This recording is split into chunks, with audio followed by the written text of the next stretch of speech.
Isang bukas, 22. Bukas, 22. 22. Lahat sila. So yung stainless ilan? 10 kay... Yun yung kay Topos. Kay Topos muna. Okay, Kay Carbon, kay Libra, kasi iba, tig-isa. 22. Rumble sila lahat. Sige. Sa 22 na yon, anong kondisyon natin? Ano yung binitawan nyo kahapong kondisyon? Maganda yung kondisyon yun na yan. Mas maganda yan. Pag may bumagsak, ikaw po daw. Sa akin, boss. Tuloy yun. Alas 6. Alas 6 ng umaga. Ganun ako magpa-encourage sa mga welder. Yung mga welder ko, sila Topos. Yan yung foreman niya, Mr. Kadjo. Yan yung mga bida.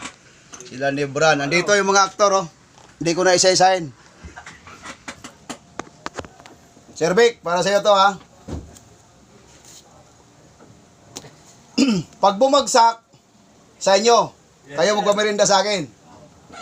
Ha? Magkano? 300? 300.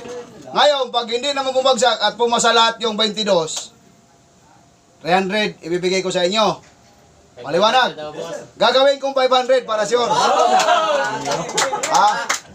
Oh, wag lang bumagsak. Kasi mas problema kung bumagsak. Oh. Ha? Ibig sabihin, yung 300 yung i-deal sa akin, dagdagan ko pa ng 200 para mas maganda. Mas marami tayong mabiling soft drinks. Pampawala ng init ba? Yan yung magandang challenge. Ha? Kwenta lang naman kayo dun eh.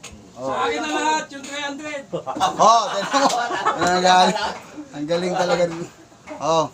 Ako na bahala sa laban sa papago. Shout out sa lahat ng welder. Ya, ganon kami dito. Kaya wala mabagsak. Kahit yung manager namin talaga nagpapamerinda na. Kailangan lang nito mga merinda. Joke lang. Ano lang yan kung magkakatawaan namin. So, ganon lang kami mag-motivate dito. Magmula sa akin, sa foreman. Sa acting lead man nila na si Nibran. Bye.